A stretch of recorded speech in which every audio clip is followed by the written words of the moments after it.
সহকৰ্মী উদ্যোগী বৈদিক আৰু বিজ্ঞান আৰু মোৰ মৰমৰ ছাত্ৰ ছাত্ৰীসকল, আজি আমি ৭৬তম গণতন্ত্ৰ দিৱস উদযাপন কৰিবলৈ আগবাঢ়িছোঁ। ইয়াৰ প্ৰথম কাৰ্য হিচাপে আমাৰ ত্ৰিৰংগা পতাকা আমি উত্তোলন কৰিম। মই ত্ৰিৰংগা পতাকা উত্তোলন কৰিবৰ কাৰণে আমাৰ ইতিমধ্যে বিদ্যালয়ৰ পৰিচালনা সমিতিৰ সভাপতি উপস্থিত হৈছে। তেওঁক মই আজি জাতীয় পতাকা উত্তোলন কৰি গণতন্ত্ৰ দিৱসৰ কাৰ্যসূচী শুভাৰম্ভ কৰিবলৈ অনুৰোধ জনালোঁ।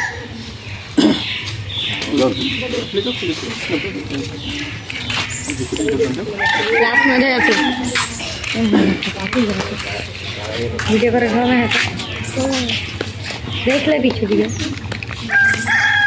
तो ले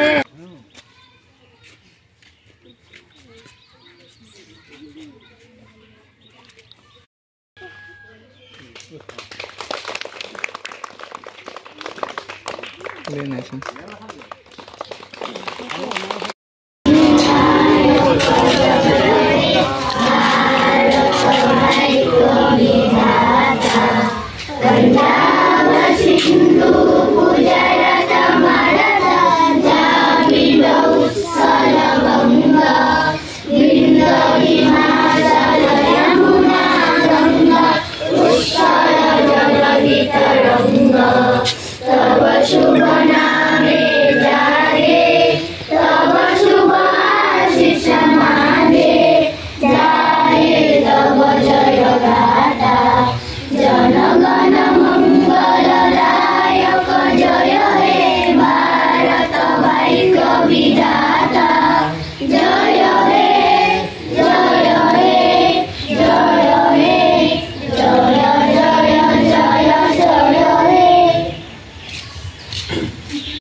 নমস্কাৰ। আজিৰ এই ৭৬তম গণৰাজ্য দিৱস উদযাপন বাবে উপস্থিত হোৱা আমাৰ বিদ্যালয়ৰ প্ৰধান শিক্ষক মহোদয়, প্ৰমুখ্যে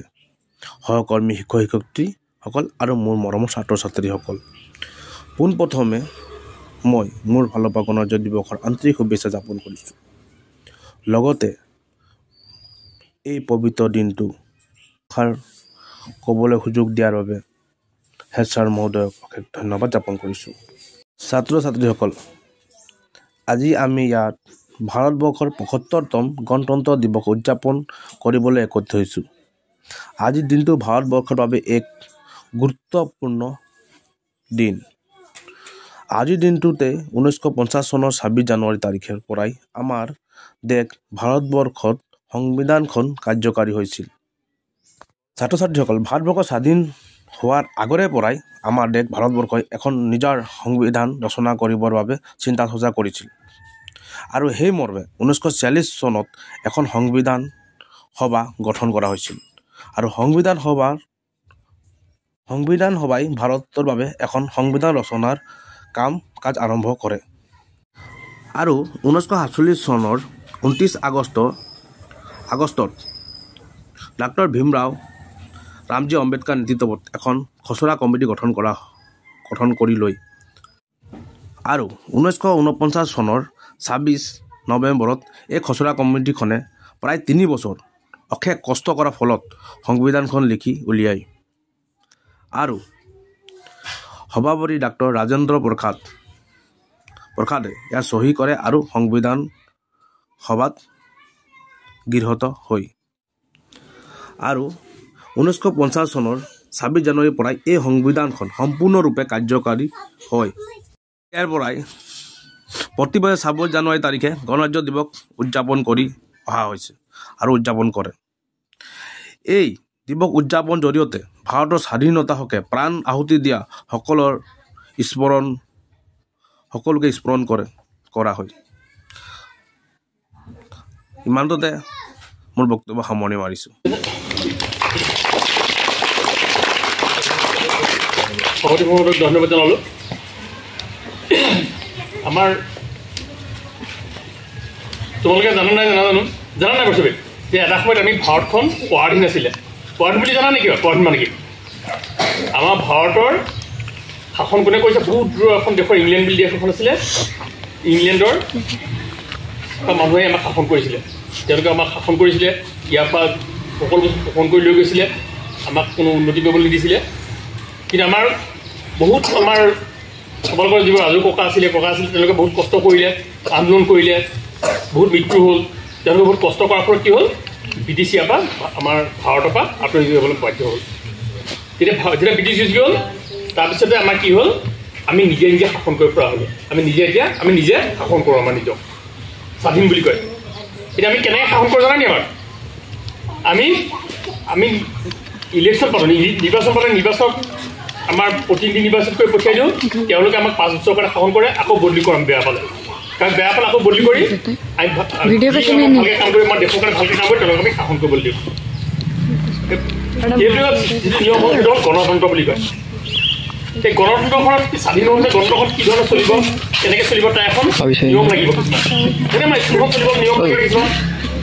স্কুল আহিব 10টা 9টাত খুলিব 3টাত হ'ব পিয়ন থাকিব প্ৰমোচন হ'ব তেনেকৈ কিছুমান দেশখন চলিবৰ কাৰণে যে নিয়ম কানুন দৰকাৰ হয় সেই নিয়ম কানুনবোৰ লিখিতভাৱে লিখা হৈছিলে সেই নিয়ম কানুনবোৰকে সংবিধান বুলি কোৱা হয় এখন দেশখন চলিবৰ কাৰণে যিবোৰ নীতি নিয়ম বা আদৰ্শ পালন কৰা হয় সেইখনকে সংবিধান বুলি কোৱা হয় এখন এনে ভাৰত আমাৰ 47 চনত স্বাধীন হৈছিলে 15 আগষ্টত আমি স্বাধীনতা দিৱস পালন কৰোঁ সেইদিনা কোনদিনা স্বাধীনতা হৈছিলে স্বাধীন 1947 চনৰ 15 আগষ্ট সেইদিনা আমি স্বাধীনতা দিৱস পালন কৰোঁ 1947 চনত কিন্তু তেতিয়া স্বাধীনতা লাভ কৰিলেও আমাৰ নিজস্ব কিছু নীতি নিয়ম বা সংবিধান নাছিলে সেইকাৰণে আমাৰ এখন সংবিধান কি ধৰণে আমাৰ নীতি নিয়মবোৰ চলিব সেইবোৰ ঠিক কৰিবৰ কাৰণে এখন সভা আমাৰ নিৰ্বাচিত কৰিছিলে তাত ভীমৰাও আম্বেদকাৰ আমাৰ সভাপতি আছিলে তেওঁ কমিটিৰ আণ্ডাৰত এখন লিখিত আমাৰ নীতি নিয়মৰ এখন লিখিত ৰূপৰ সংবিধান প্ৰণয়ন কৰি উলিয়াইছিলে সেইখনে কেতিয়া প্ৰণয়ন কৰিছিলে প্ৰথম আৰম্ভ হৈছিলে 1950 চনৰ 26 জানুৱাৰীতে প্ৰথম আমাক বলবৎ কৰিছিলে সিদিনাৰ পৰা আমাৰ গণতন্ত্ৰ দিৱস পালন কৰা হৈ আছে এইবাৰ আমাৰ 1950 চনৰ পৰা এতিয়া গৈ আমাৰ ৭৪তম যোৱাবাৰ ৭৫তম আছিল এবাৰ ৭৪তম গণৰাজ্য দিৱস পালন কৰা হৈছে আহক তোমালোকে কিতাপ পঢ়িবা পিছত আমাৰ স্বাধীনতা আগৰ আন্দোলনত যিটো আমাৰ বহুত শ্বহীদ হৈছিলে সেইসকলক স্মৰণ কৰিবা তেওঁলোকৰ বিষয়ে জানিবা আৰু আমাৰ দেশখন কি ধৰণে সংবিধানৰ আধাৰত উন্নতি দিশত লৈ যাব তোমালোকে চিন্তা কৰিবা ইয়াকে মোৰ বক্তব্য সামৰণি মাৰিম